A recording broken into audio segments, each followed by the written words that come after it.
इसे पेड़ पर इस तरह से फिट करके नीचे लगे कटर को चला दिया जाता है। दरअसल इस मशीन का इस्तेमाल पेड़ों को बहुत ही कम समय में काटने के लिए किया जाता है, जिसमें मेहनत बिल्कुल भी नहीं लगती और काम भी जल्दी हो जाता है। इससे सिर्फ पेड़ को काटा ही नहीं जाता, बल्कि ये मशीन पेड़ की सफाई करके उसे टुकड़ों में काट देती है। क्या आपने कभी सोचा है कि इन बड़े बड़े विंड मिल्स को इतनी स्लो स्पीड में ही क्यों चलाया जाता है, जबकि इन्हें तेज स्पीड में चलाकर और ज्यादा बिजली पैदा की जा सकती है। दोस्तों, मैदानों में लगे ये विंड मिल्स 15 किलोमीटर प्रति घंटे की रफ्तार से घूमते हैं। दरअसल ये विंड मिल्स काफी बड़े और विशालकाय होते हैं और इनके पंखों का फैलाव ही 200 फीट तक होता है। अगर इतने बड़े विंड मिल्स को तेज स्पीड में चलाया जाएगा तो वो टूट भी सकते हैं। इसलिए इन्हें तूफान आने वाले इलाकों में कभी भी नहीं लगाया जाता, क्योंकि इनके टूटने से करोड़ों रुपए का नुकसान भी हो सकता है।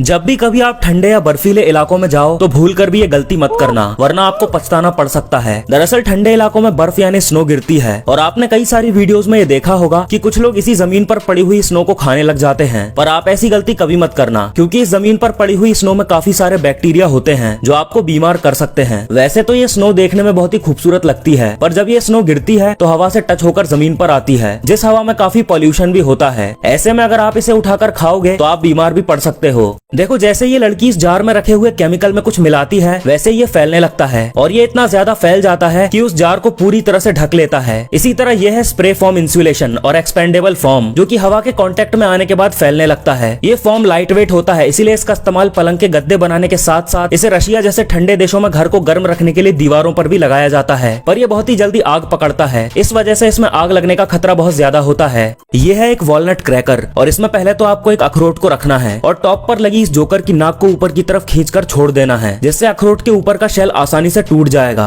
अब इसे देखो, बर्फीले इलाकों में जब बहुत कड़ाके की ठंड पड़ती है तो उस समय पत्तों के ऊपर इस तरह से बर्फ की लेयर जम जाती है, जो बहुत ही कमाल की दिखती है।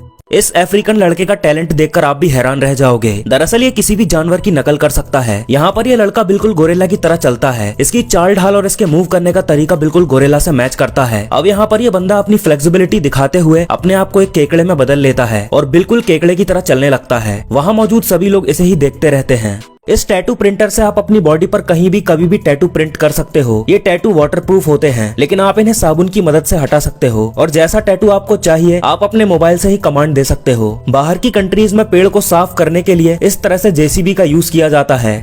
जब आप किसी भी चीज को काटते हो तो उसे पकड़कर काटते हो, नहीं तो वो चीज कटने के बजाय आगे बढ़ जाती है। पर ये व्यक्ति चाकू की धार को इतना ज्यादा शार्प कर देता है कि आप देखकर हैरान रह जाओगे। ये व्यक्ति चाकू की धार को तेज करने के लिए सबसे पहले इसे कई बार घिसता और पॉलिश करता है और फिर ये चाकू पहले के मुकाबले काफी शार्प हो जाता है, जिससे ये चीजों को बिना हाथ लगाए भी आसानी से काट सकता है।